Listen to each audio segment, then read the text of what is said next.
Welcome to Ray's Garage. I'm Ray Cornelia. This is part 6 of the Harbor Freight Glass Cabinet series. All the tips, tricks, and upgrades for this build have been provided by the Tacoma Company. In this video, we're going to be installing the Glass Cabinet Window Quick Change Kit. This is how your kit will come from the Tacoma Company. Instructions: 5/32 Allen wrench for the riv nut insertion tool, 2 clips for the window, 12 number 1032 T-screws, and 12 riv nuts. Here's a few items that'll help you with your installation.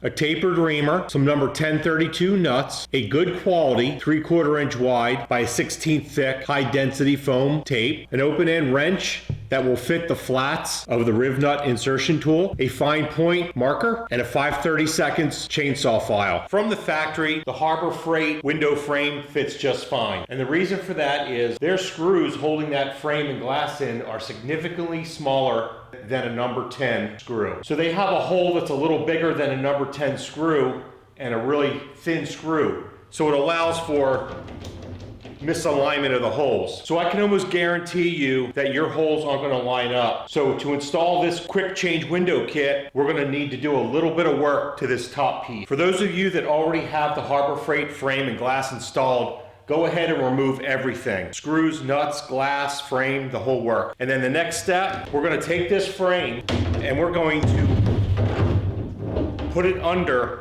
on the inside like this, and then you're going to visually line up the holes, and you want to get them exactly centered, and you want to get as many centered visually as possible. If none line up, go ahead and flip it around and try it this way, and try to visually center up as many as you possibly can. I would like to point out that the way this frame is going to be attached on the top, you want it the same exact way underneath when you're going to be lining your holes up. So top side on the underneath. Use the included T-screws, but use them upside down, so the head's on the inside. In my case, I got about, I believe it was 3 lined up. I'm gonna go on the inside here,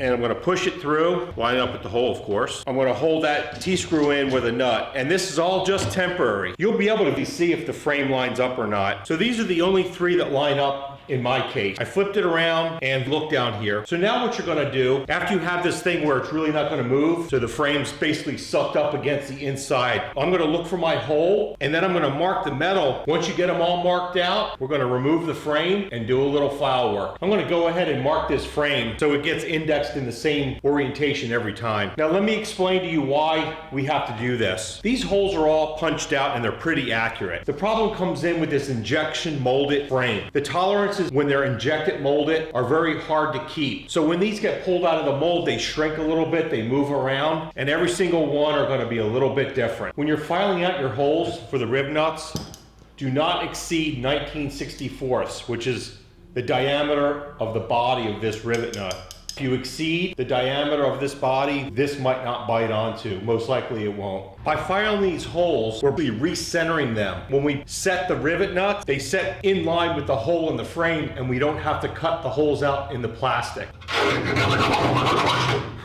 So I'm filing just to my marks that I made, maybe a little shy, because we're going to do this a couple times to make sure everything lines up.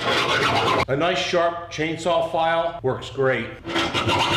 Once you go through this procedure a couple times, make sure that all of your number 1032s will fit with no problem from the inside out. Once you get all your holes centered up, perfect, your T-screws should slip right through. I don't know what I did with my other nuts, so I just used the nut certs right here just to hold the T-screw in. They're all lined up, they all slide in and out. Our next step is to enlarge the holes to 19/64. A tapered ream is recommended because you have more control over your new centered hole than you do with a 19/64 drill bit. This is an okay second option, but this you'll get a little bit more control. It'll take a little longer, but you'll get a nice centered up hole. That way you won't have to file any of the plastic, which is really not recommended because the heads on the T-screws are only so big and you don't want them wallered out.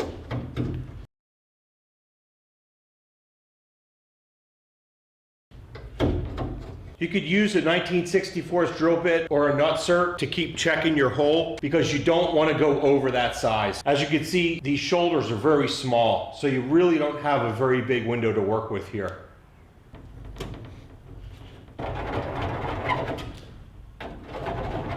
Once all your holes are deburred on both sides, make sure that your nutsert fits without any obstruction. Let's take a look at the tool. This has a little recess in it for the shoulder of the nutsert, and it has a number 1032 socket cap for your Allen wrench.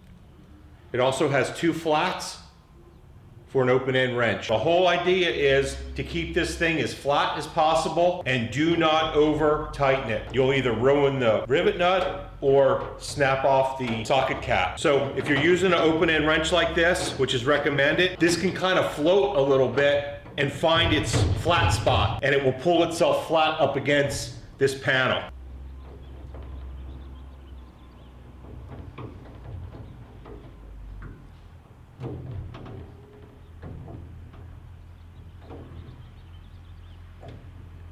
You'll feel when it stops crimping up underneath. It doesn't take much. That's it. It pretty much stopped. We're just going to unscrew.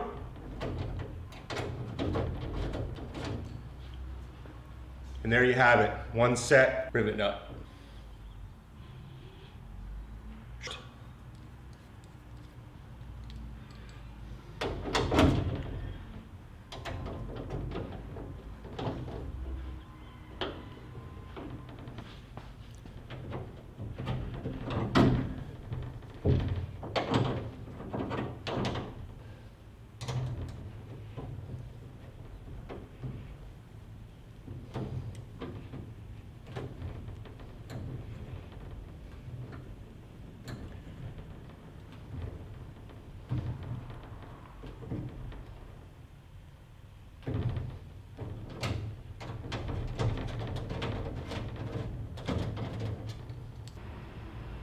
Now trial fit your frame, and if you have a problem with one of the T-screws not going in, it's okay to file these holes just a little bit. If we follow the procedure, these should all just line up perfect. Don't ever force anything during this whole procedure. If it doesn't go, if it doesn't start, stop, go back, see what's holding up your screw, make the corrections at that point. Don't cross thread these, just be careful with them. One big benefit of the Tacoma Company's window quick change kit is that you don't have 12 nuts. 12 washers. When you unthread these, the T-screws will stay in the frame and you can just lift the whole thing off with them already in there. Change out your glass and then drop it back on and you're good to go. T-screws are all unscrewed in the frame.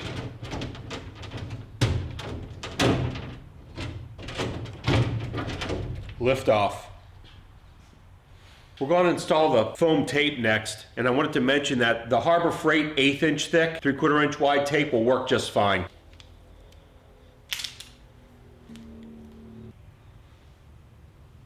Now we're going to install the clips. These prevent the glass from slipping and falling to the floor. They just slip on right over the foam tape and they kind of sink into the foam tape a little bit.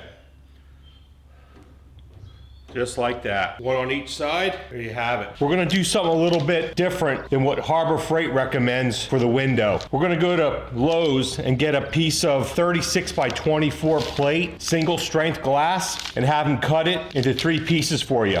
It's just under 15 bucks. This will now be our consumable, and this will be the first layer of glass that goes down. In the Harbor Freight kit,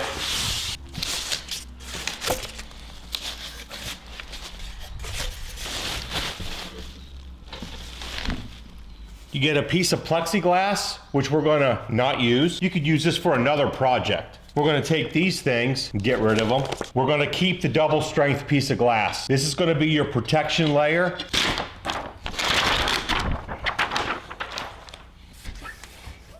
So we're gonna get our single pane down first. That's gonna be our consumable. Then our double strength that came with the Harbor Freight kit. Right there in the clips. Center it up. Look at that, almost like it was made for it, huh? This is our double strength for protection. I don't know if you could see it, but it came pre-scratched from the Harbor Freight factory. Nice.